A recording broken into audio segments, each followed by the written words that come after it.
Imaginez un instant, et si tout ce que vous pensiez savoir sur Jésus, son message et les évangiles étaient incomplets? Pire encore, et si une partie essentielle de la vérité avait été volontairement effacée, censurée par ceux qui souhaitaient contrôler l'histoire? Depuis des siècles, les textes sacrés sont vénérés, étudiés et transmis à travers le temps. Pourtant, certains manuscrits troublants ont mystérieusement disparu, des évangiles interdits, des révélations gênantes, des fragments de vérité qui pourraient bien changer à jamais notre compréhension du Christ et de son enseignement. Pourquoi ces écrits ont-ils été cachés? Qui avait intérêt à dissimuler ces vérités? Et surtout, que nous révèlent-ils vraiment sur Jésus, son message et sa véritable mission sur terre? Dans cette vidéo, nous allons explorer ensemble les secrets les plus dérangeants du christianisme, les évangiles cachés et leurs messages oubliés, les manipulations des premiers siècles de l'Église, les vérités occultées sur la véritable nature du Christ, et les preuves qui bouleversent tout ce que nous croyons savoir. Restez bien jusqu'à la fin, car vous ne verrez plus jamais l'histoire de la même manière. Attention, ce que vous allez découvrir risque de bousculer vos croyances et de vous ouvrir les yeux sur une vérité troublante, mais une vérité nécessaire. Si vous êtes prêt à découvrir l'un des plus grands mystères de l'histoire, alors abonnez-vous, likez cette vidéo et préparez-vous à un voyage au cœur des textes interdits et des secrets oubliés. La vérité n'attend plus. Plongeons ensemble dans les évangiles censurés. Depuis des siècles, l'histoire de Jésus repose sur 4 évangiles bien précis: Matthieu, Marc, Luc et Jean. Ces textes, choisis et canonisés par l'Église, sont devenus la vérité officielle, celle que des milliards de croyants ont acceptée sans poser de questions. Mais la réalité est bien plus complexe, bien plus troublante. D'anciens écrits, perdus, cachés ou détruits, racontaient une autre version de l'histoire. Des textes qui parlaient d'un Jésus différent, d'un enseignement modifié, de vérités qui dérangeaient les puissants de l'époque. Ces textes n'ont pas disparu par hasard. Ils ont été supprimés intentionnellement. Nous avons des preuves que de nombreux évangiles non officiels circulaient parmi les premiers chrétiens. L'évangile de Thomas, l'évangile de Marie-Madeleine, l'évangile de Judas, l'évangile de Philippe et bien d'autres encore. Pourquoi ces écrits ont-ils été exclus? Que disaient-ils de si dérangeant pour que l'Église les condamne au silence? La réponse se trouve dans les premiers siècles du christianisme, une époque de lutte, de controverses et de manipulation. Dans les premiers temps du christianisme, aucun évangile officiel n'existait. Les communautés chrétiennes se transmettaient une multitude de textes, chacun racontant Jésus à sa manière. Certaines sectes voyaient en lui un prophète humain, d'autres un être divin, et d'autres encore un maître ésotérique, porteur d'un savoir secret. L'évangile de Thomas, par exemple, ne raconte pas la naissance de Jésus, ni sa crucifixion, mais se concentre sur ses paroles mystérieuses, des enseignements profonds qui rappellent la philosophie orientale. Celui qui se connaît lui-même connaîtra tout. Le royaume est en vous et tout autour de vous. Pourquoi ce texte a-t-il été supprimé? Peut-être parce qu'il mettait en avant une relation directe entre l'homme et le divin, sans intermédiaire, sans besoin d'une église ou d'une autorité religieuse. Quant à l'évangile de Marie-Madeleine, il évoque une relation privilégiée entre Jésus et cette femme que l'histoire a voulu effacer. Un texte où Marie reçoit des révélations secrètes, où elle est décrite comme l'élève la plus proche du Christ. Mais un tel récit était intolérable pour une société dominée par des hommes. L'Église naissante ne pouvait pas accepter qu'une femme ait eu accès à des vérités cachées, à une connaissance qui remettait en cause l'autorité des apôtres masculins. Au IVe siècle, l'empereur Constantin décide de faire du christianisme la religion de l'Empire romain. Une décision qui va tout changer. Désormais, il ne peut plus exister une multitude de versions de Jésus. L'Église doit unifier sa doctrine, imposer un récit unique, une vérité officielle. C'est ainsi qu'en l'an 325, au concile de Nicée, les autorités chrétiennes trient, sélectionnent et éliminent. Les évangiles gênants sont condamnés, les manuscrits interdits, les versions divergentes détruites. Les seuls textes autorisés sont ceux qui soutiennent l'image d'un Jésus conforme aux intérêts du pouvoir en place. Ainsi commence une vaste campagne de censure qui va durer des siècles. Les évangiles apocryphes sont chassés, brûlés, oubliés. Du moins, c'est ce que pensait l'Église. Mais certains de ces textes ont survécu, cachés dans des monastères oubliés, préservés par des moines rebelles, enterrés sous le sable du désert. Et un jour, ils refont surface. Tout bascule en 1945, lorsqu'un paysan égyptien fait une découverte extraordinaire près de la ville de Nag Hammadi. En creusant la terre, il tombe sur une jarre ancienne. À l'intérieur, des manuscrits en papyrus datant de plus de 1600 ans. Ces textes, connus aujourd'hui sous le nom de Bibliothèque de Nag Hammadi, contiennent des évangiles que l'Église croyait à jamais disparus.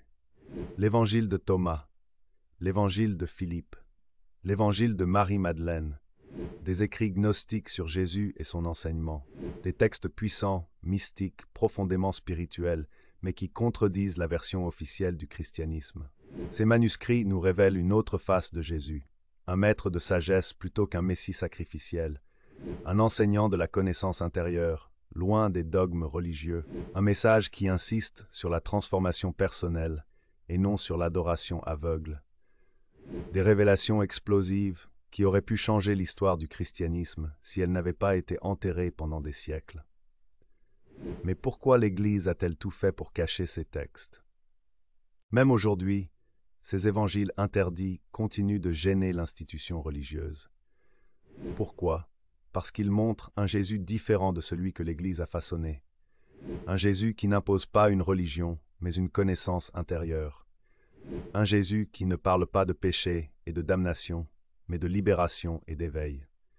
Un Jésus qui révèle aux hommes qu'ils portent en eux la lumière divine, sans besoin d'un clergé pour les guider. Ce message est révolutionnaire, mais aussi dangereux pour ceux qui veulent garder le contrôle. C'est pourquoi ces textes restent encore mal connus, peu enseignés et souvent rejetés par les institutions religieuses. Mais aujourd'hui, nous avons la chance d'y accéder.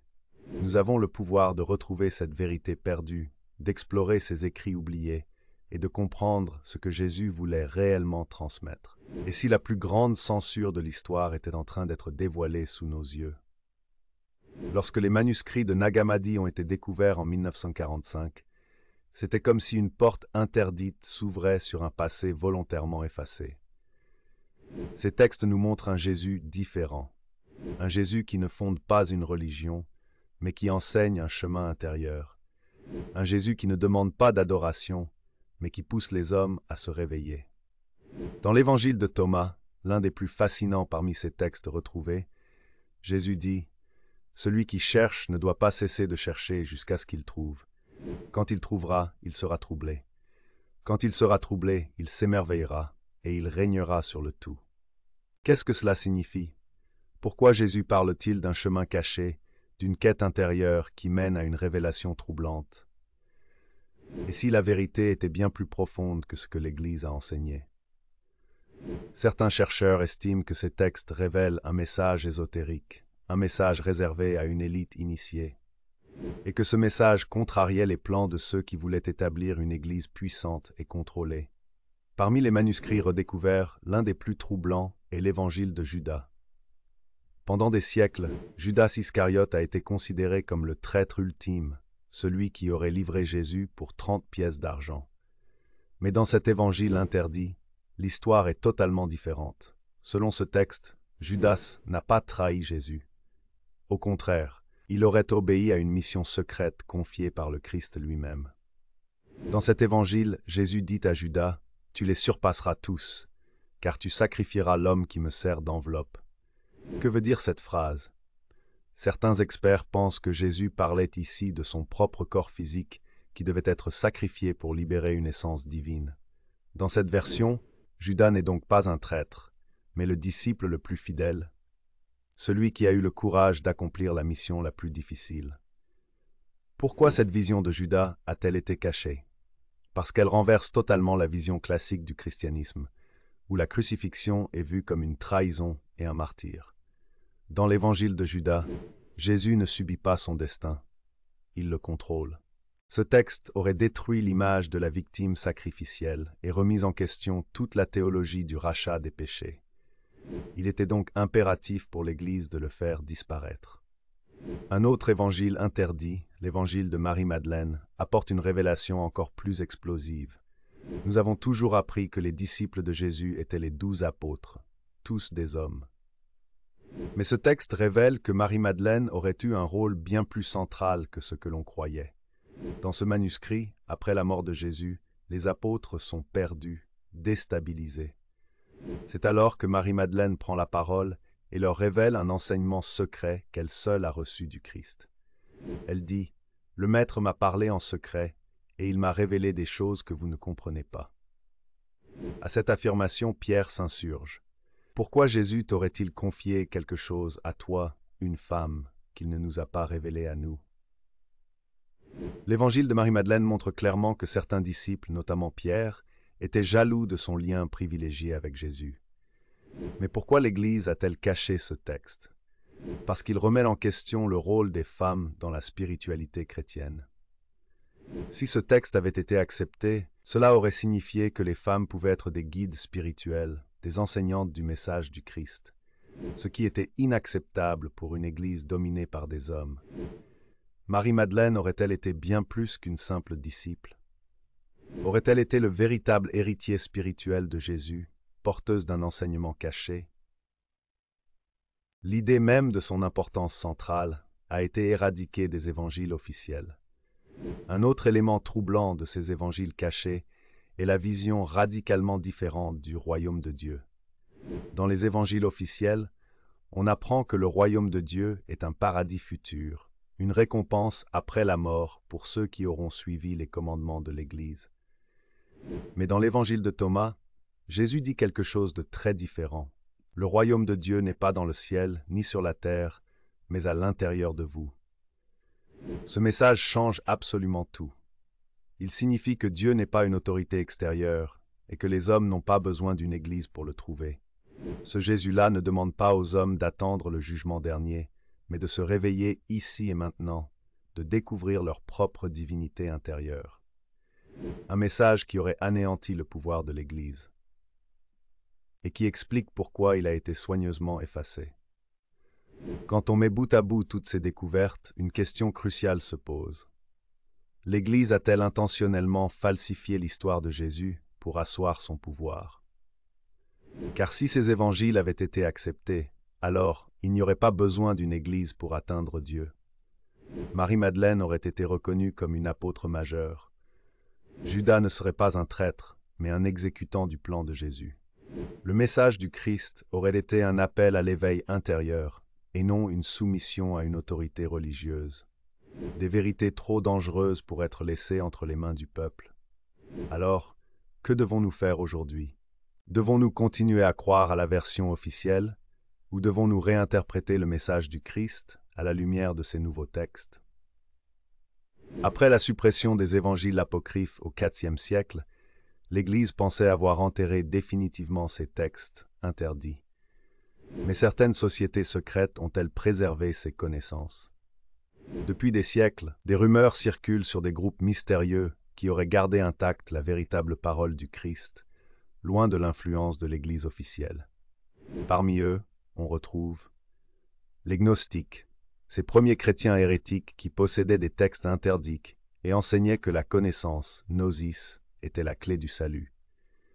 Les cathares, un mouvement spirituel du Moyen Âge qui prônait un christianisme pur, inspiré des enseignements secrets de Jésus et qui fut persécuté par l'Inquisition. Les Templiers, célèbres chevaliers du XIIe siècle, dont on dit qu'ils auraient découvert des manuscrits secrets sous le temple de Jérusalem, des écrits qui contredisaient la version officielle de l'Église. Les francs-maçons et les rosicruciens, des groupes ésotériques qui affirment posséder des fragments de la sagesse originelle du Christ et des enseignements cachés des premiers chrétiens. Et si ces groupes avaient transmis secrètement les véritables paroles de Jésus à travers les siècles? Parmi toutes ces sociétés secrètes, les Templiers sont sans doute les plus intrigants. Créé au XIIe siècle, cet ordre militaire et religieux avait une mission officielle, protéger les pèlerins en Terre Sainte. Mais selon certaines théories, ils avaient un but bien plus secret. Lorsque les Templiers ont exploré Jérusalem, ils auraient découvert sous le mont du Temple d'anciens manuscrits chrétiens perdus. Que contenaient ces documents? Selon plusieurs chercheurs, ces textes révélaient une autre version de la vie de Jésus, un lien avec les traditions ésotériques et les mystères antiques. Des preuves que l'Église avait falsifié l'histoire. Ces découvertes auraient transformé les Templiers. Peu à peu, ils sont devenus plus puissants que le pape lui-même, accumulant richesses, influence et secrets. Le roi de France, Philippe le Bel, inquiet de leur pouvoir, les fit arrêter en 1307. Sous la torture, certains Templiers auraient avoué détenir des textes interdits sur Jésus et sa véritable mission. Mais ces écrits ont-ils disparu avec eux? Ou bien quelqu'un a-t-il réussi à les cacher avant l'extermination de l'ordre? Un autre groupe mystérieux a revendiqué un christianisme alternatif basé sur des connaissances interdites, les cathares. Entre le XIIe et le XIIIe siècle, ces chrétiens dissidents du sud de la France croyaient que le véritable message du Christ avait été corrompu par l'Église romaine.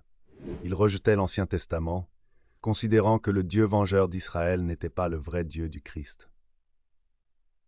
Ils pensaient que l'âme humaine devait s'élever au-delà du monde matériel, comme l'enseignaient les évangiles apocryphes. Ils vivaient selon une foi pure, refusant les richesses et le pouvoir terrestre. Ce mode de vie et ces croyances ont fait d'eux des ennemis mortels de l'Église. En 1209, le pape Innocent III lança la croisade contre les Albigeois, un génocide religieux visant à exterminer les cathares. Pourquoi l'Église voulait-elle éradiquer ce groupe en particulier? Parce que les cathares possédaient probablement des textes secrets qui dévoilaient une autre interprétation du christianisme. D'ailleurs, la légende raconte que juste avant leur destruction finale, les cathares auraient caché leurs manuscrits sacrés dans un lieu inconnu. Ces écrits existent-ils encore quelque part? Si l'Église a censuré ces textes, c'est qu'ils devaient remettre en cause des vérités fondamentales. Mais aujourd'hui, grâce aux découvertes modernes, nous savons que l'Évangile de Thomas dit que le royaume de Dieu est intérieur et non extérieur. L'Évangile de Marie-Madeleine montre que les femmes avaient un rôle clé dans le message du Christ. L'Évangile de Judas remet en question la notion de trahison et du sacrifice. Pourquoi l'Église a-t-elle supprimé ces enseignements? Parce qu'ils donnaient trop de pouvoir à l'individu. Si Jésus avait vraiment enseigné que l'homme peut trouver Dieu en lui-même, alors les prêtres, les églises, les dogmes ne seraient plus nécessaires. Cela signifiait la fin du contrôle religieux et politique sur la population.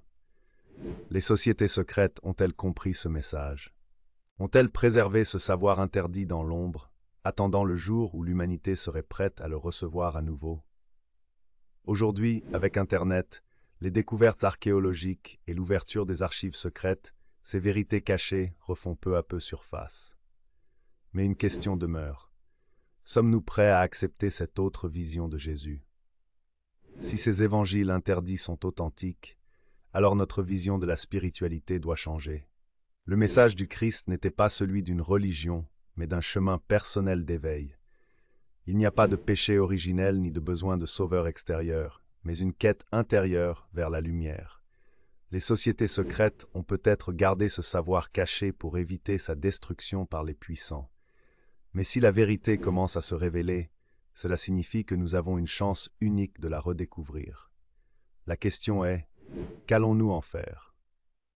L'image traditionnelle de Jésus que nous connaissons repose sur un silence étrange. Dans les évangiles canoniques, nous avons très peu d'informations sur sa vie entre son enfance et le début de son ministère public à 30 ans. Que faisait-il pendant ces 18 années mystérieuses? Selon certaines théories, Jésus n'aurait pas grandi uniquement en Galilée. Il aurait voyagé et été initié à des sagesses ancestrales qui auraient influencé son enseignement. Des indices troublants laissent penser que Jésus aurait pu être initié aux enseignements des écoles de mystère en Égypte, en Inde et en Perse. Si c'est le cas, alors son message ne serait pas né d'une révélation soudaine, mais d'une profonde connaissance spirituelle acquise au contact des grandes traditions ésotériques de son époque. L'un des lieux les plus probables où Jésus aurait pu être initié est l'Égypte. Pourquoi? L'Évangile de Matthieu nous dit que Jésus a fui en Égypte avec sa famille lorsqu'Hérode cherchait à le tuer. L'Égypte était le centre d'une immense tradition mystique, notamment les enseignements hermétiques et les rites d'initiation des prêtres de Thoth. Certains manuscrits suggèrent que Jésus aurait étudié dans des temples égyptiens où l'on enseignait la nature divine de l'homme et les mystères de la vie après la mort. Dans les textes gnostiques, Jésus parle souvent de lumière intérieure, de réveil de l'âme et d'éveil divin. Des concepts très similaires aux enseignements des prêtres d'Osiris et des mystères d'Hermès Trismégiste. Si Jésus avait réellement reçu cette initiation égyptienne, alors son message prend une toute autre dimension. Il ne parlait pas seulement d'un royaume de Dieu futur, mais d'un état de conscience accessible dès cette vie. Cela expliquerait pourquoi l'Église a censuré ces aspects trop ésotériques pour imposer une vision plus terre-à-terre de son enseignement. Une autre théorie fascinante suggère que Jésus aurait voyagé jusqu'en Inde et aurait été formé par des maîtres spirituels. Un manuscrit bouddhiste découvert au Ladakh, connu sous le nom des manuscrits de Nicolas Notovitch, raconte qu'un certain Issa, un saint homme d'Occident, serait venu en Inde pour étudier les Védas et le bouddhisme. Issa serait-il Jésus? Certains indices troublants font le rapprochement. Les enseignements de Jésus ressemblent beaucoup à ceux du Bouddha. Amour universel, détachement du monde matériel, dépassement de l'ego. Les paroles de Jésus dans certains évangiles apocryphes ressemblent aux Upanishads hindous et aux enseignements bouddhistes. Les années perdues de Jésus correspondent à la période où il aurait pu voyager en Asie. Si Jésus a réellement été initié aux enseignements orientaux, alors son message était bien plus vaste qu'un simple mouvement religieux juif. Il portait un savoir universel, unifiant l'Orient et l'Occident dans une seule et même vérité spirituelle.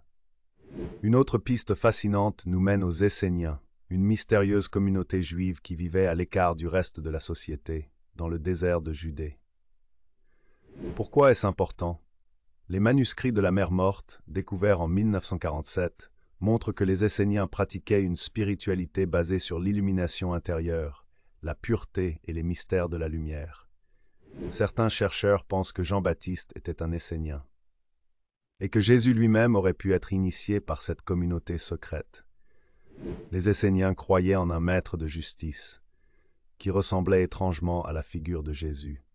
Si Jésus était lié aux Esséniens, alors il était peut-être le dépositaire d'un savoir ancien, conservé par une élite spirituelle en Judée. Et cela expliquerait pourquoi il enseignait une vision si différente de celle des prêtres du temple de Jérusalem, et pourquoi ils ont voulu le faire disparaître. Lorsque nous réunissons toutes ces informations, une chose devient évidente. Jésus ne prêchait pas un simple dogme religieux. Il transmettait une connaissance universelle, issue des plus grandes traditions spirituelles du monde. Mais ce savoir était trop puissant, trop dangereux pour ceux qui voulaient garder le contrôle sur les âmes. Si l'homme pouvait atteindre le divin par lui-même, alors il n'aurait plus besoin d'intermédiaires religieux.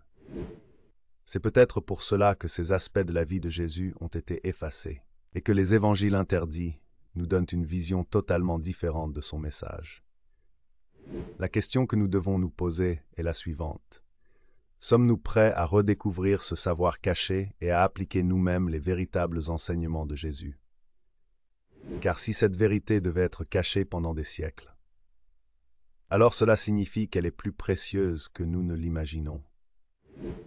Les évangiles nous présentent souvent Jésus comme un enseignant s'adressant aux foules. Pourtant, en analysant ses paroles, une vérité troublante apparaît. Jésus ne dévoilait pas tout à tout le monde. Il parlait en paraboles, et seul un petit cercle d'initiés recevait les clés de son enseignement. Dans l'évangile de Thomas, un texte interdit par l'Église, Jésus dit clairement « Je vous donnerai ce que l'œil n'a pas vu, ce que l'oreille n'a pas entendu, ce que la main n'a pas touché, et ce qui n'est jamais monté au cœur de l'homme. » Pourquoi un tel secret? Parce que son message n'était pas destiné aux foules, mais à ceux qui étaient prêts à le comprendre. Le vrai message de Jésus concernait une transformation intérieure, un éveil spirituel profond. Mais une connaissance aussi puissante était dangereuse pour les autorités religieuses et politiques. Après la mort de Jésus, ses disciples ont dû cacher son enseignement véritable pour qu'il ne soit pas détruit. C'est ainsi que sont nés les évangiles apocryphes, dissimulés dans des grottes et redécouverts seulement au XXe siècle. Les symboles cachés, comme le poisson, ictus, qui représentait un message secret pour les premiers chrétiens. Les manuscrits mystérieux, transmis par des initiés à travers des sociétés secrètes, comme les Templiers et les Cathars. Certains chercheurs pensent même que des indices ont été laissés dans l'art sacré, les cathédrales gothiques et même le Saint Graal lui-même. Tout cela pour protéger un savoir caché qui, s'il était révélé trop tôt, aurait pu être détruit. Mais alors, quel était ce savoir? L'enseignement caché de Jésus tenait en une vérité simple, mais révolutionnaire. Le royaume de Dieu est en nous. L'homme porte en lui une étincelle divine, capable de s'éveiller. Nous n'avons pas besoin d'intermédiaires, de prêtres ou d'institutions pour atteindre la vérité spirituelle. Ces idées sont confirmées dans plusieurs évangiles interdits. L'évangile de Thomas, celui qui se connaît lui-même connaîtra le tout.